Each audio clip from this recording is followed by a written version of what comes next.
Yeah, there you go. All right, you want to talk Nakato at 62 points or Dan Hollins at 87 points? Welcome to the Rugby Rant podcast show, your premier North American rugby podcast. Growing rugby, one fan at a time.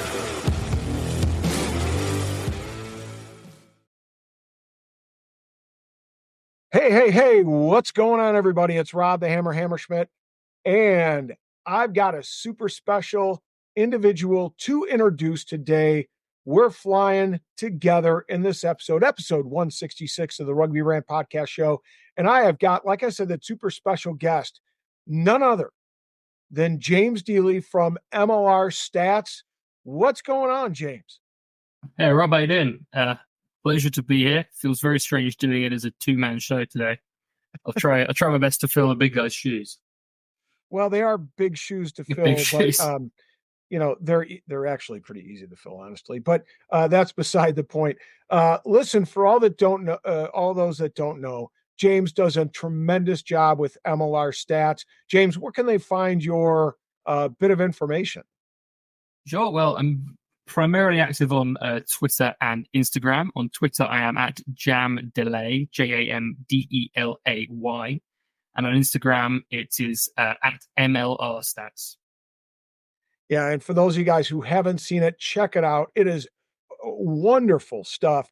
I actually found those team cards very useful in week one when I was doing some commentary for the NOLA Gold. It was really nice that you got that, James. You got individuals who was new to the team, who had exited, and then what their international status was, which was a really, really cool feature. Coaches, I think where they played, and some other bits of information that just help people become familiar with the teams.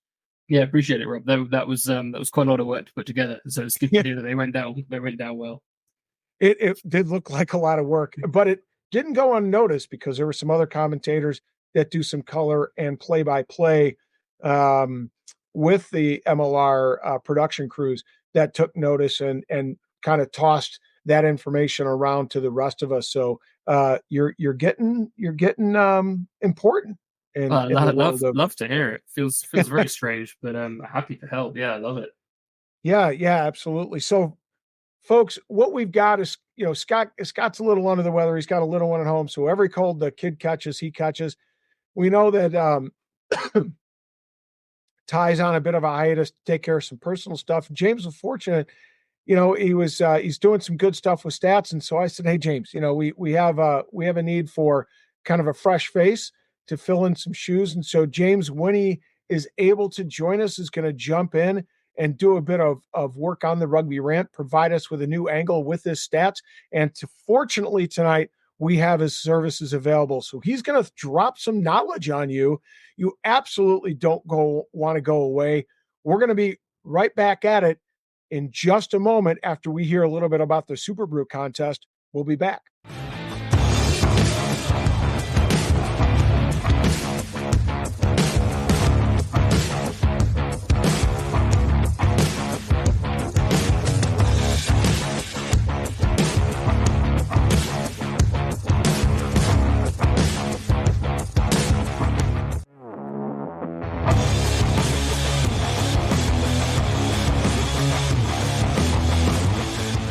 All right, we're back with our segment Around the Pitch, and we're going to throw some new stuff at you, some maybe things that flew under the radar. Some will, some won't, some will land, some won't. We'll see what happens here, but I think you're going to love the stuff that James is going to bring us and what we're going to call What's the Deeley? So we'll get into that in just a moment. I want to first talk about one of my pieces here.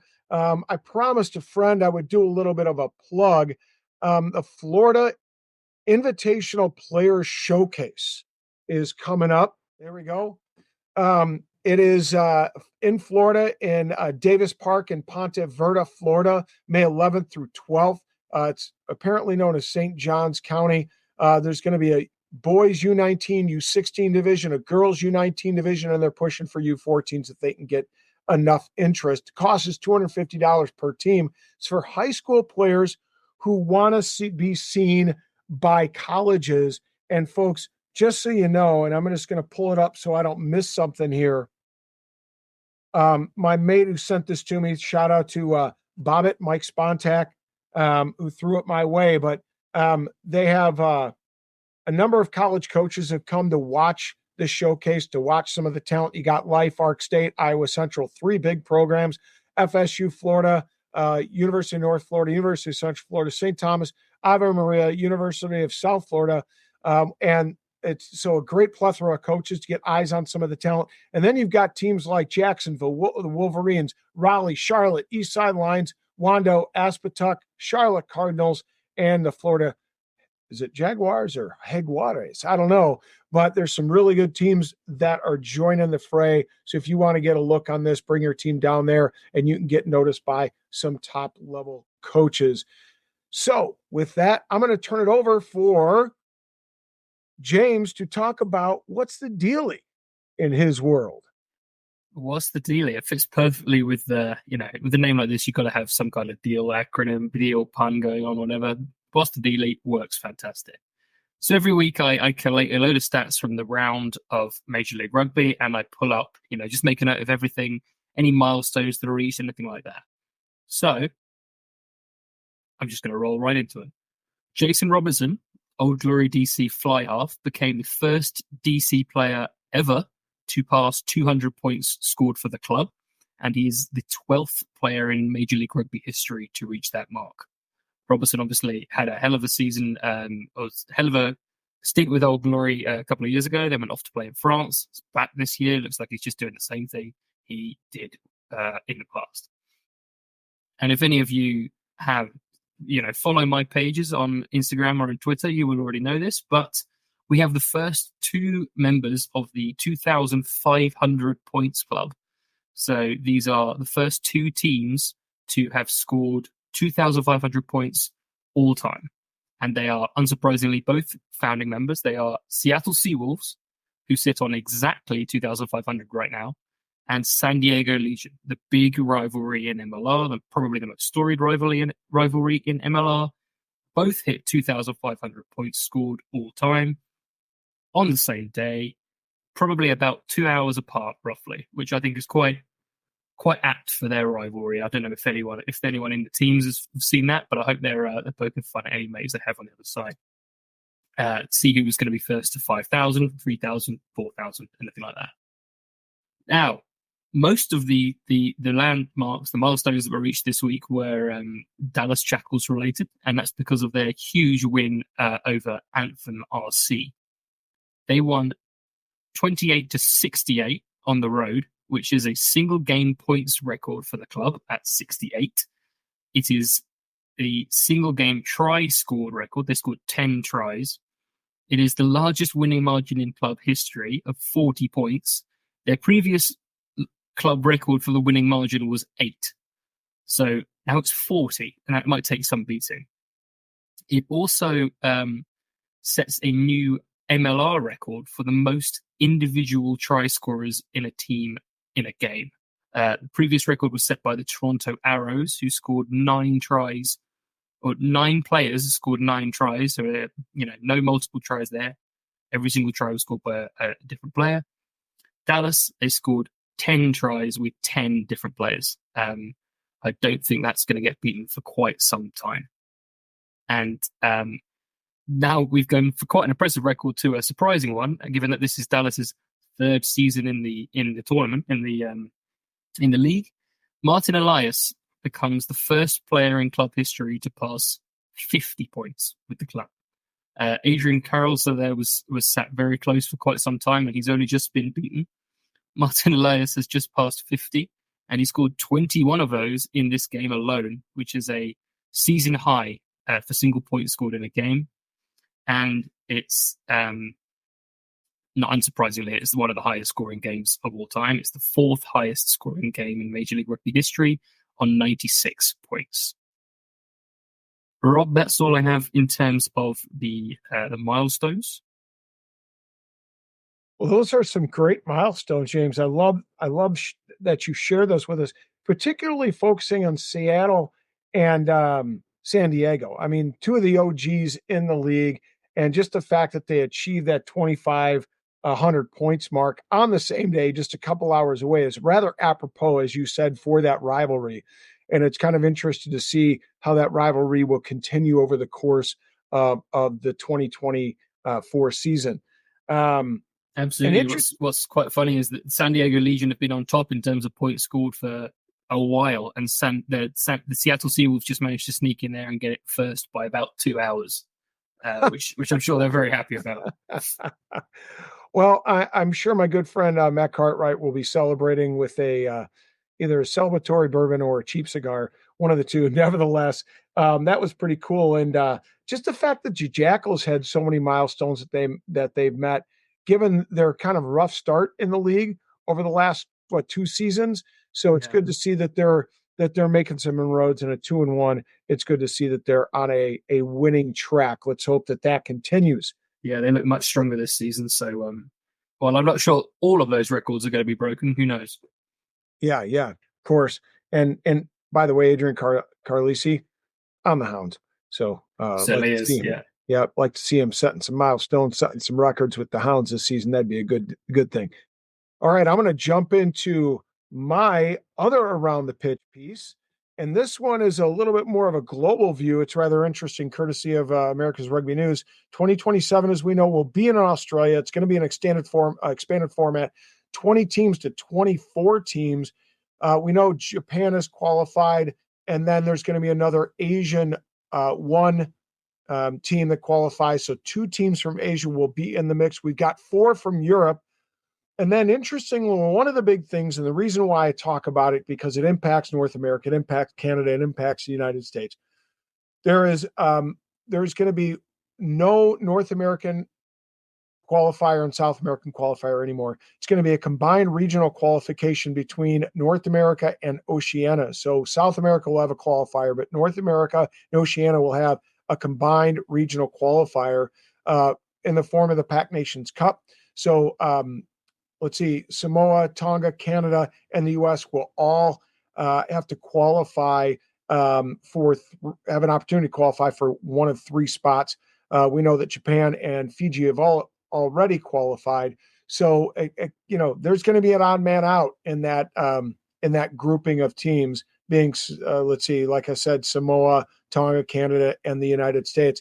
So pay attention to that as we build towards 2027. It should be interesting. I know that Scott Lawrence is gearing the Eagles up, and we'll see. Hopefully, Canada can make one of those, make a big challenge for that qualification as well. So we got one more. This is interesting. I wanted to throw as kind of an enticing morsel, if you will, to James to join, periodically when he's available. By throwing him some of those ball stats from Sportable and see what he can make of those, because he is the stats man. So I threw him at him.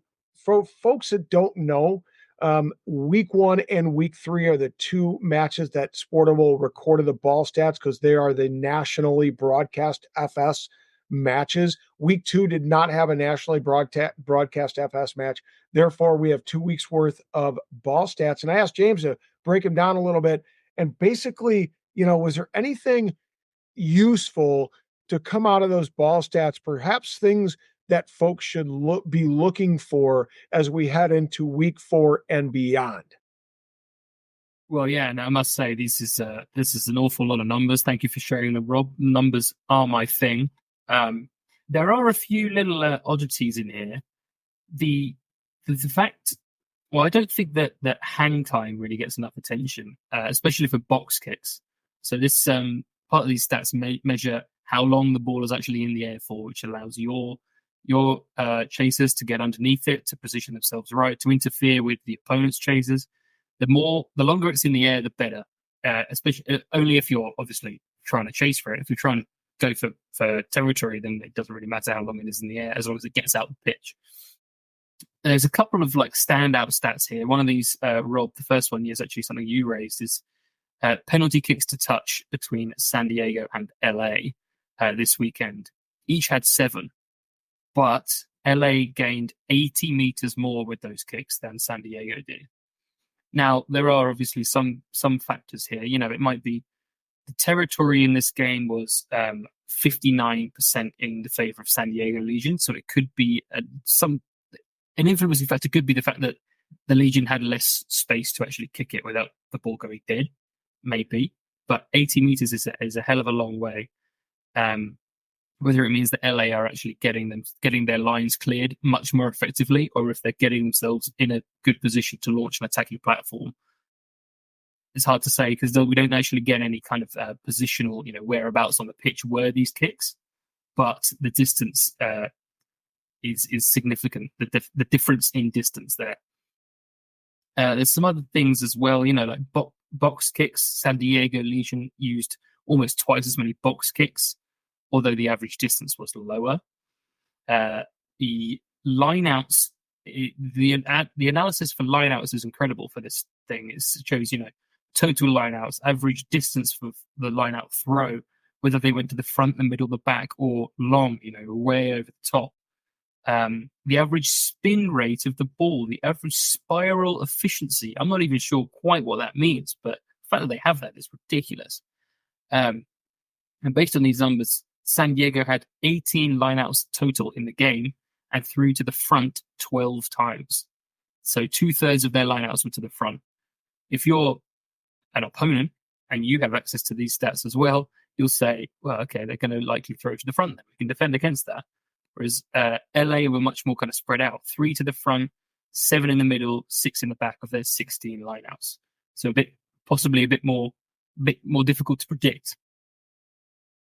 There's still all kinds of things here. Passing, scrum halves for both sides. Now, San Diego Legion only used one scrum half, but still had pretty close to twice as many passes as Niall Saunders and Taz Smith for LA combined. So Connor Tupai for the Legion had 86 passes. The average pass distance was 8.1 meters, which is higher than either Niall Saunders or Taz Smith. So Connor Tupai was passing more and further than his opposite numbers in this game. His total pass distance of those 86 passes was roughly, or not far off, twice as much as the LA scrum halves combined. So 695 meters compared to 354. So I don't know quite what those numbers translate into, but the fact that we have this data opens up so many more possibilities for analysis. There's just so much data here. It's unbelievable. Yeah, it is kind of funny. It's almost like I'm curious. I will really be curious. I will, of course, be at the Hounds home match on the sidelines. I'm going to get there early, have an opportunity to talk to the coaching staff a little bit. I'm hoping to catch up with Matt Wagner, one of my good mates, that coach for the Hounds, and talk to him a little bit about some of those ball stats. Like, how are they using them? What do they find useful? And they may not even have really touched on them yet, because they won't, they're San Diego or the teams that we're gathering data from, as you talked about San Diego and LA this last week. And then the previous week was Utah and Houston. They may have used the Utah information from week 1 and week 2 when they played Utah. So I'd be interested in asking him if they used that data at all. Wow. I really think it was interesting the way you talked about the fact that 67% of the ball for San Diego was going to the front jumper. We know that Hugh Roach was playing the number 2 position, I believe, for San Diego. And I know that there were times where he struggled with the line out a little bit. And I'm wondering if that was the reason that they went to the front. It was a little bit more of a safe, conservative play. It's possible, an option for them. It's very possible. But if I was, there's no, because we've only had 2 matches that have used this data.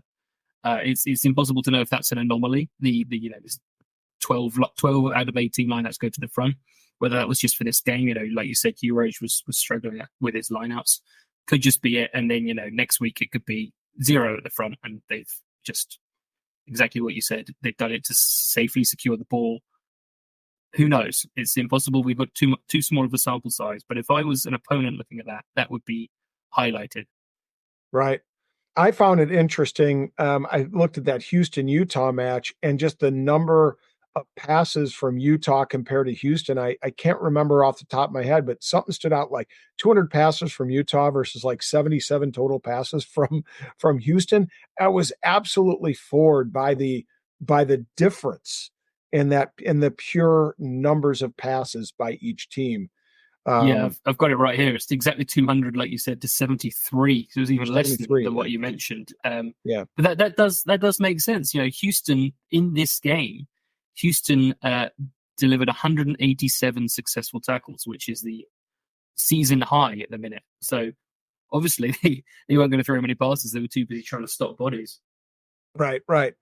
So, man, maybe that's where there's some usefulness, is to cross-reference some of those stats and kind of identify some weaknesses or strengths of some opposition. But again, given that, you know, San Diego and LA are going to be featured so frequently in these national Fox Sports matches, you know, it'd be interesting to compare the data, because we will be able to see some, you know, some comparables between, you know, week to week on some of the same teams.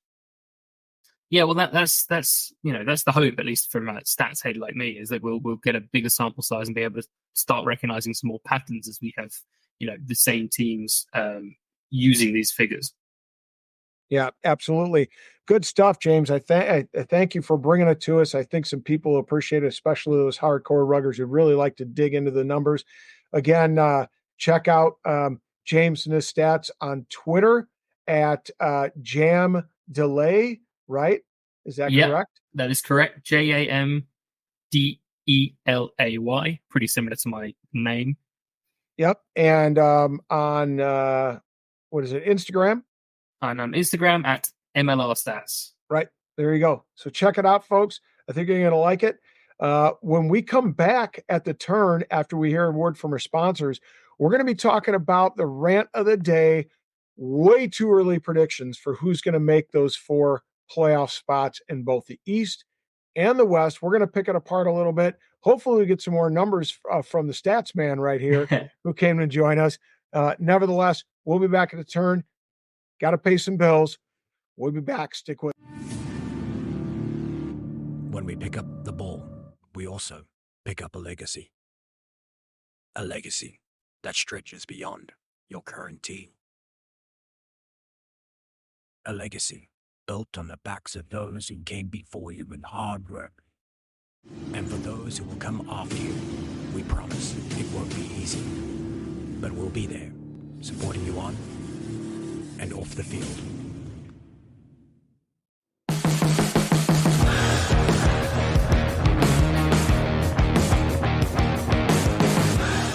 All right, we're back, folks. Glad you stuck with us. And once again, I want to thank Shop MLR, powered by Rugby Now, for supporting both the Rugby Rant as well as MLR Stats. James, how do they help you, and how can they help your fans? Absolutely. So if you were to use the code MLR Stats, MLRSTATS, all in capitals, it will give you 15% off your order at checkout from Rugby Now. Yeah, that pays for like shipping at least. That's kind of a nice Absolutely. deal. And man, they get that stuff to us quick, which I love. Yeah. So it's even awesome. up here in Canada, they are quick. Yeah. Awesome. That's good to know, especially for our friends up north. All right. And by the way, speaking of Rugby Now and Shop MLR, I want to go ahead and throw a shout out, because they sponsor our Super Brew contest. And this week 3 winner was none other than me. Yep, I won. I've never won before, so I'm going to gloat while I have the opportunity. But of course, I don't win the gift card. $25 gift card from Shop MLR, courtesy of Rugby Now, is not going to the Hammer. I just can't do that. I got to be honest. I got to be, ethical.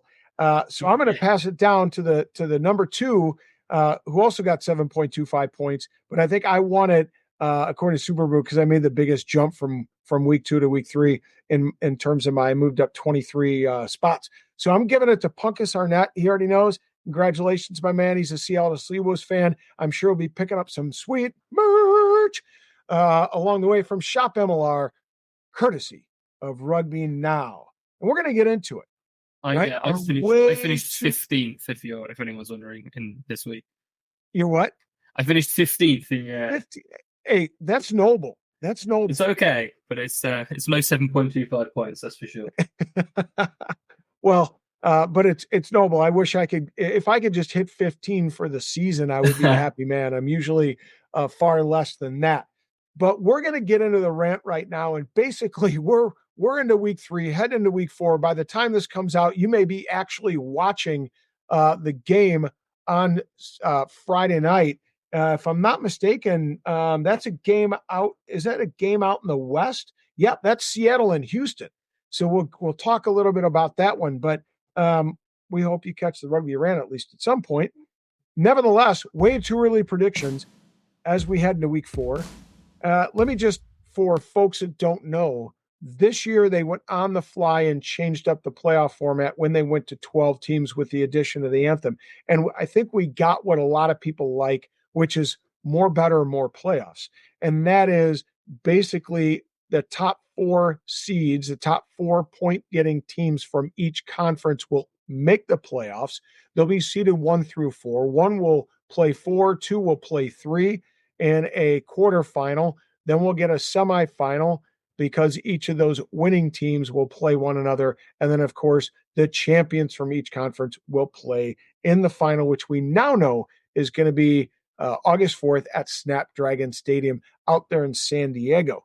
So now that we know the format, and it's way too early to tell, we're going to go on a fishing expedition that will yield probably fuck all. And we're going to start with our in the East. I'm going to give James the floor here, and he's going to talk about who he thinks will be the top number 1 and number 2 seeds. So James, take it over. Absolutely. Sure thing. So in the East, number 1 shouldn't really be any surprise. I've got the New England Free Jacks, the reigning champions. They should be the favorite in the conference. They should be aiming to retain the Shield and be the second team to win back-to-back titles after Seattle. I think they had a bit of a bump in the road already with Old Glory DC beating them at home, their home opener, to spoil the party, but still picked up 2 losing bonus points in that. So they have 11 points out of the maximum 15 right now, and I think they're going to just keep on rolling. But I do think that pretty hot on their heels will be NOLA Gold for their first ever playoff appearance. Right now, the Free Jacks and NOLA are 1 and 2 in the East anyway, so I think it's gonna keep going that way. NOLA have looked much improved. They were a bit, up and down last year, but it looks like they've found some consistency there, and they've been rolling through these first 3 weeks. Even in the game against the Free Jacks, they gave it to them for the first half, and the Free Jacks did look rattled. And just couldn't keep it up for the full 80. So I think those are those are going to be my top 2 in the East. And Rob, I don't know if you agree or if you disagree or what you think. Well, yeah, that's I can't disagree with you there. I'll just talk about why I agree. Number 1, I think New England made a statement last week when they beat number 2 NOLA by 6 points. NOLA did get that 1 bonus point, which was much needed. They did trip a little bit on the loss to OG, but it was a well-fought game. And I think the difference was that Patros had an uncharacteristic game with, off the tee. He missed 2 penalties. That's 6 points that were off the team sheet, and that could have very well have, would have won them the game. And I tell you, a guy that I absolutely have enjoyed seeing for the first time is Reese McDonald, pure class. His acceleration is absolutely stunning. Reminds me a lot Bowden Barrett when he finds a gap and he makes the break. Pay attention to that kid. I think he could be a candidate for Player of the Year. So let's hope. Well, I hope he doesn't have that stellar a year, but I hope he plays well because he's absolutely electric to watch. And I picked number 2 NOLA, 1 point behind right now in the standings. My question for them, and I'm a NOLA fan, guys, but which second half team will show up, right? Week 1, they came through in the second half. I think it's what made the difference. But the last 2 weeks, they really have left a second half that's been wanting against the Anthem, a team that they should have scored more points against, I felt. They really lost the second half, 19-10. They had them shut out in the first half, so I was a little disappointed not to see them do that. So I think they have some work to do there, but right now they're running pretty well. All right, James, let's turn our attention towards number 3 and number 4, who we think will make the playoffs in the East. Well, for number 3, I think it will be Old Glory DC. Like I said, they ruined the home opener for the Free Jacks. They're going to look for some revenge after the Eastern Conference final defeat to the Free Jacks last year.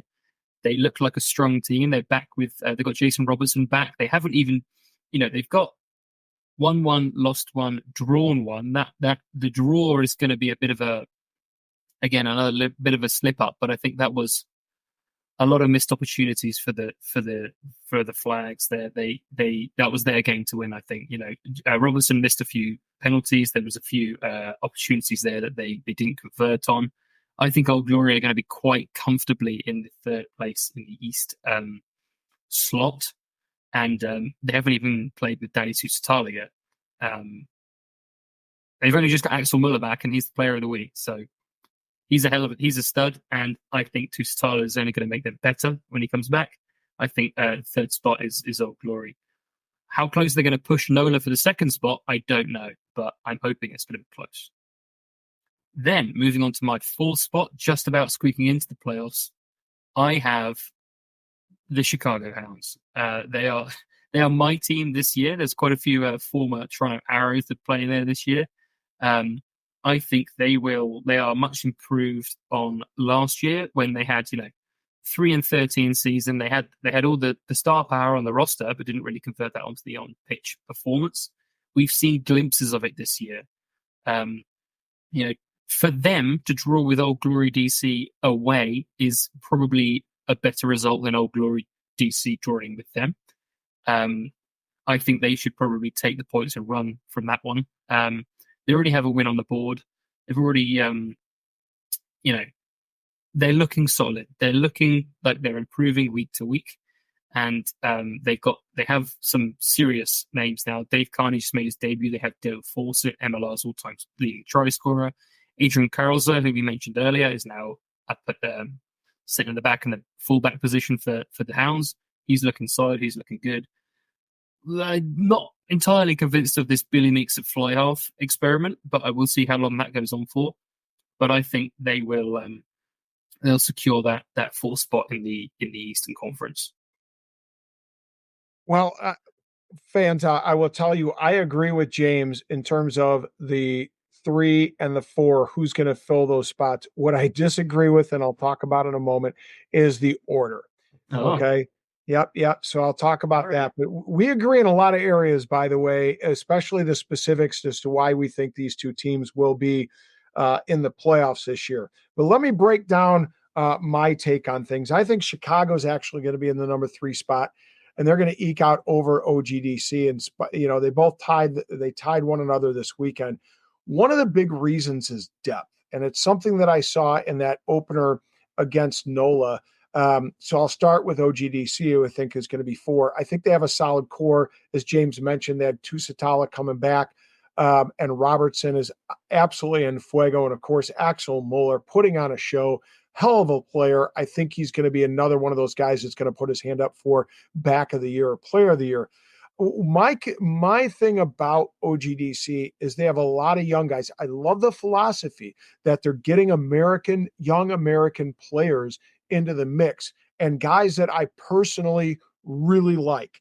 A guy like Bill Whiteside, a guy like Gross, a guy like Buckley, and Koi Nelligan, all Americans, all quality young boys that will develop excellently. The question is bringing them into the fold in the second half until they get a lot more minutes under the belt. Will the coach have to, will he trust them enough to bring them in early enough so that they can make, so that, players don't get tired and let things slip a little bit? It's all a question. So I just think that's going to play to the advantage of Chicago. I think is going to be a number 3. They have the depth this year. That's the biggest thing. supporting them. I mean, think about this. Last weekend against OG, they left O'Keefe off the team sheet. They left Rumball off the team sheet. Butch was on the bench coming in late. There's a lot of other really quality players that were, not in the starting 23, which is a luxury. I think they're going to have the depth to really push this team all the way through the 18-game season. But I agree with James. Okay? I agree with you, mate. The question is, this experiment of Billy Meeks is not a natural 10. He obviously holds the ball well, draws in defenders, but sometimes, he's getting caught in the rucks a little much. I just hope he, A, doesn't get hurt, or B, do they have a B option, like at the 12 spot, that can actually direct the offense when Meeks gets stuck in? Those are my questions. They have a really good defense, so they got to cut down on the penalties. But nevertheless, I think they're going to be in that 3 spot. You're absolutely right, Rob, and I agree that their depth is unparalleled, pretty much. Definitely in the East, I think, with the exception of maybe the Free Jacks. But they had a talented roster last year, and we didn't really quite see it gel on the pitch until the very end of the season, where they picked up a couple of wins.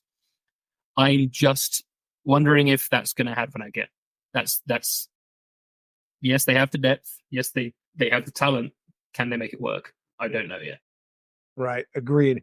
And the cool thing about is interesting. I learned this weekend. Apparently, the Hounds have actually played through week 4. They will have played in 4 home openers. They'll have played in the 3 home openers of each of their opponents, and they will, of course, be playing in their home opener coming up in just a couple of days. So take that, Mr. Stats Man. I got one of my own. That's a brilliant stat. That's fantastic. All right. Hey, before we leave the East and start looking at the West, and we're going to turn it over to James for a moment, Miami and the Anthem, both 0-4. One of them is going to get a win, probably, unless they kiss their sister. One of them is probably going to get a win this weekend, so that'll be good. Yeah, I hope so. Yeah, it would be good to see a franchise first win. I'm not going to say who it is. I don't want to curse anyone or give any. I don't want to jinx it in any way, but I'm looking forward to seeing that as a neutral. All right, so now let's turn our attention towards the West. Again, same format here. Who's your number 1 and number 2? I'll hit mine. We'll come back to you with 3 and 4. Sure. So my number 1 for the Western Conference is the Seattle Seawolves. They were really unfortunate last year to finish second in their conference with a 12-4 season, behind literally the best regular season in league history, with this Legion going 15-1. I think Seattle could replicate the 12-4 season again. They're unbeaten right now. Who knows? They could be 15-1, 16-0. Bit too early to say, but I don't know. I think Seattle will take this Western Conference. They're looking solid. There's a little bit of concern in that they haven't scored any bonus points yet. They've got 12 points, 4 per win. They haven't scored any bonus points. They're relying quite a lot on the boot of Matt Mason. He's a star player. He's unbelievable, but can they keep it up? They need to start producing tries because they need the bonus points if they're going to finish first. That could be the difference. Second place in the Western Conference, I have the Houston SaberCats, who are right now sat in first place. The only other unbeaten team in MLR, other than the Seawolves. They face the Seawolves this week, so Houston versus Seattle could be quite a measuring stick for where these teams are against playoff level opposition. But I think the Houston SaberCats will finish second in the Western Conference. They've made the playoffs the last 2 years, so that I think they're going to easily make it 3 years in a row. They've yet to win a game, so we'll see what happens once they get there. But I think they're gonna easily get there, and I think they will be right on the heels of Seattle pretty much the whole way through the season. They do have the scoring touch at the minute. They've got David Coates, who we didn't even play in week 3. They've got AJ Alatimu to step in when he's not around. Unbelievable. Gideon Van Wyk hasn't got scoring yet. They've got Tao Talatasi, who was an Arrow last year, who made his presence known in week 1. They're a really, really good side, the SaberCats, this year, and I think they're going to push Seattle all the way. But I don't think they're going to make it. Well, once again, you and I, great minds think alike. And I also had a similar result for my 1 and 2. So I'll touch upon that. So Seattle, I think, is going to again be number one. I think what's remarkable about Seattle is they're able to keep that core of players, your Reichert Hadding, your JP Smith, right there in that core. And that sets a solid foundation and a solid culture in the Northeast for Clarkey to build on. I think a lot of Coach Clark. I think he's an amazing coach. He's smart. He keeps his cards close to the vest, which I respect that about him. But the fact that he has this, core culture that's been with that club for quite some time means a lot. And then they added in that dispersal draft, as you mentioned, a couple of arrows, and then a couple of guys from New York, including my guy Chance Wengalewski. And I am looking forward to that Seattle-Houston matchup because I also had Houston at number 2. I think they're a really balanced team, both in the forwards and the backs. You mentioned some of those backliners who are absolutely standout, and you didn't even mention Christian Dyer and Labuschagne, both of who, just have a magical touch with the ball in hand. And a great counterattack.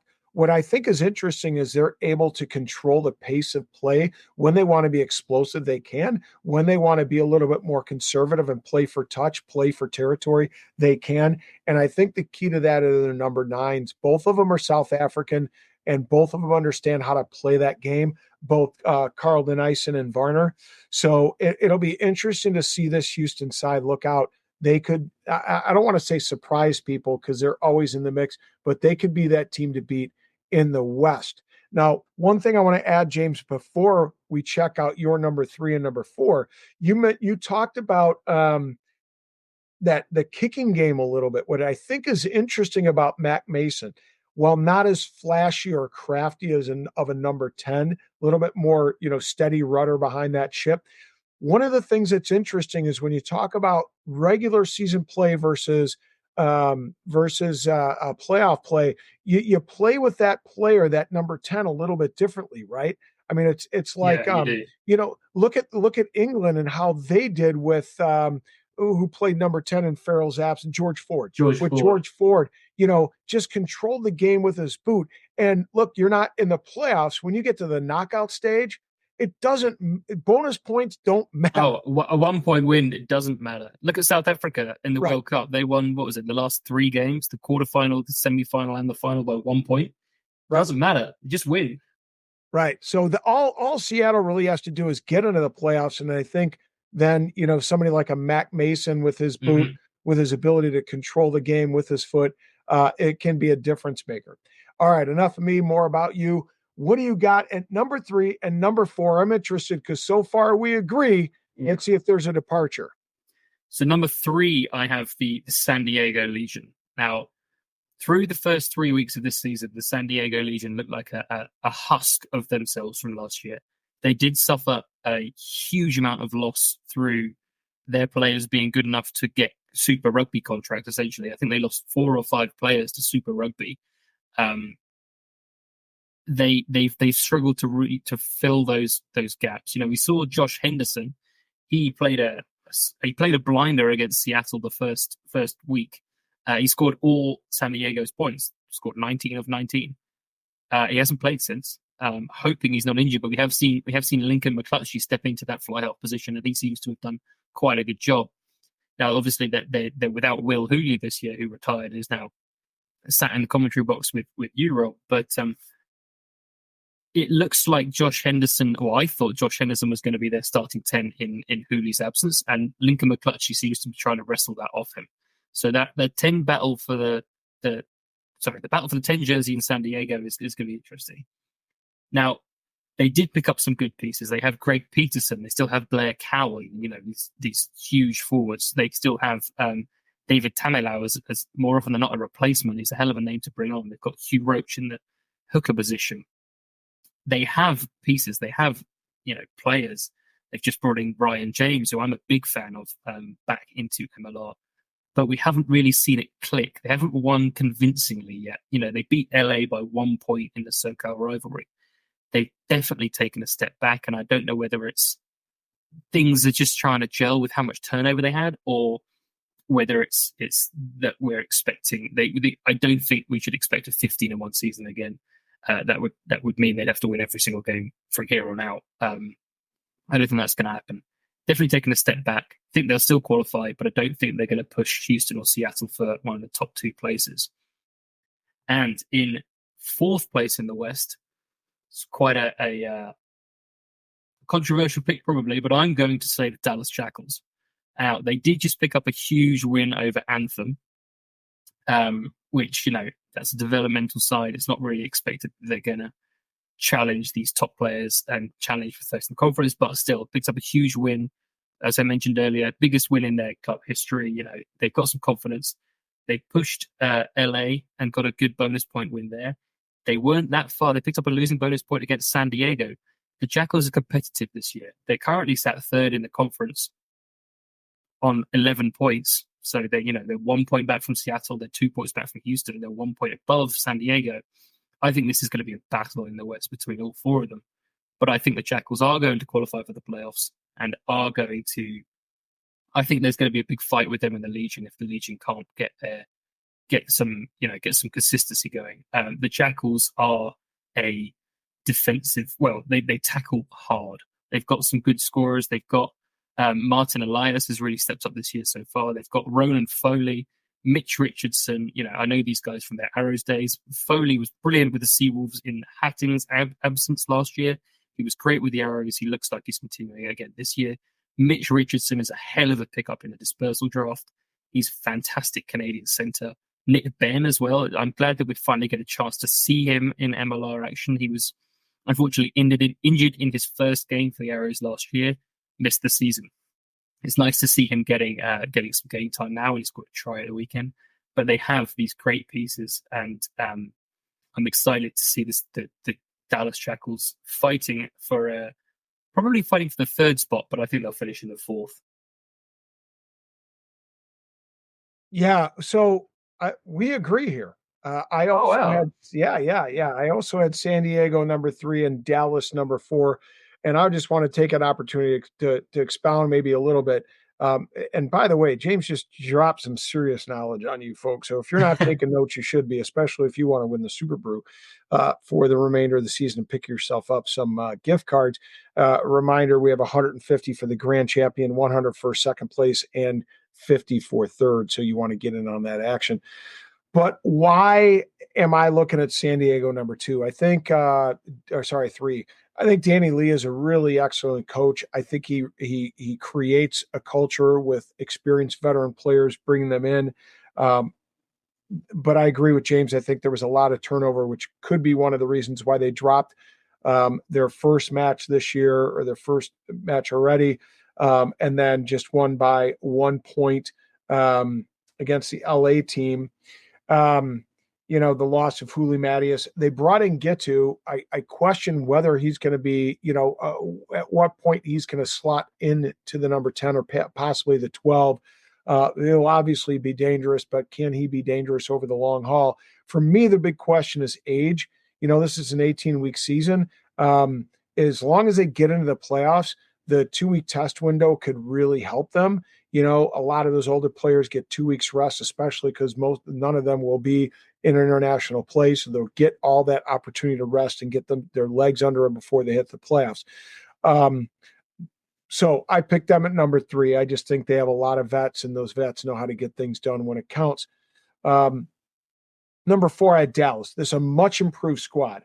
And I think they're going to be extremely dangerous when they get it all together. We saw just how much they could run the score up, scoring 68 points against the Anthem. Yes, we knew the Anthem, as James said, was a developmental side, but Nola, had, I think, 24-0, had him down, and then only put 10 more points on him the second half. Let's see. I'm trying to think who played him in week 2, week 1, but there again, it just it was New England that played him at week 1, but New England let him score 17 points. So the fact that Dallas put one on him pretty solidly is pretty impressive. Let's see. They were edged by LA by 3 in week 1. Dallas was. And I think if they get clicking moving forward, they can be a very, very dangerous team. And they showed their scoring touch. They had a lot of continuity last week with the ball in hand. Just some champagne tries scored by that team. So, boy, I think they're going to be tough to beat. I think it's going to be a tough battle. Dallas is going to get into the playoffs. They're a much improved side this year. Yeah, no, you know what's really weird is I was talking about the battle for the 10 jersey in San Diego. I didn't even mention Nat Gitto. That's bizarre to me. Probably the first time he's not been mentioned in the conversation about rugby in a long time here. But like you said, we're not sure when we're going to see him. He's getting on a bit. He's already retired once. There's Nonu. He's getting on a bit. Blair Cowan's getting on a bit. What you said about age is absolutely right. I don't know what the situation is with Gitto, whether he's actually in San Diego, whether his signing was announced really, really late. I don't know if there's any kind of visa implications there, but hopefully we get to see him sooner rather than later. Yeah, Isaac Ross, too. Isaac Ross as well. Yeah, he's getting on a bit. And it's a very old squad. Yeah.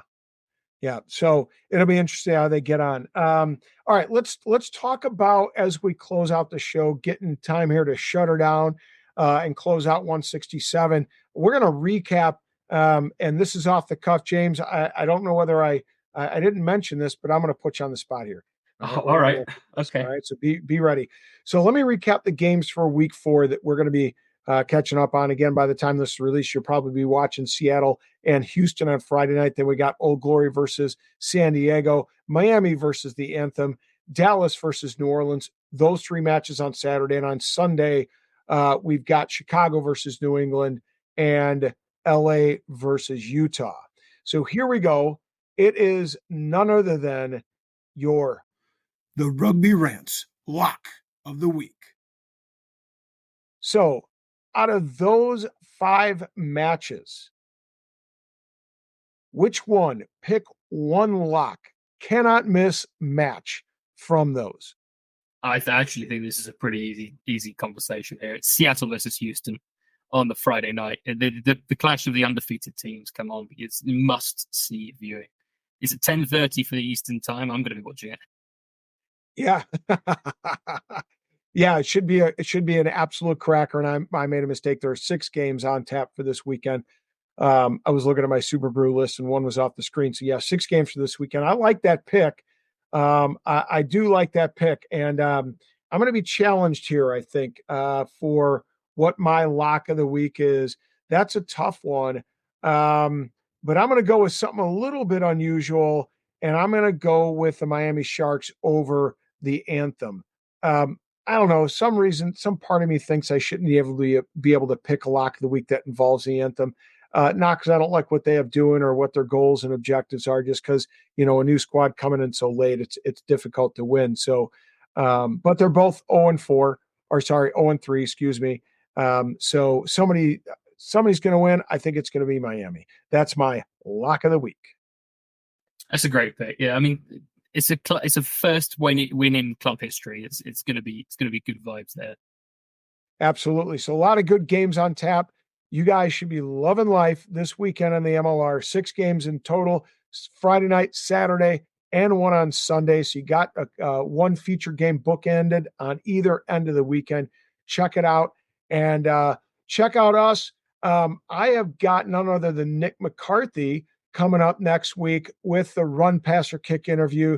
I had a great time chatting with Nick this week. So you're going to get that one coming up next week. Come back and check it out. And for sure, come back and check us out when James, the stats man, comes back. We know he's got a busy schedule, but he's said, yes, I'll join you every once in a while to fill in the gap that you and Scott leave with the statistics and keep it a little bit off the cuff, a little bit different, change the pace, and have some fun with the stats man. So James, thanks again for joining. It's been an absolute pleasure. Screw Scott. He doesn't get to share you. He doesn't get time with you. I do. But thank you very much for joining. Yeah, I thought I quite liked him, but I guess if he's doing that thing to avoid me, then maybe I don't. Yeah. No, the pleasure's all mine. Thank you very much for having me. It is an absolute delight.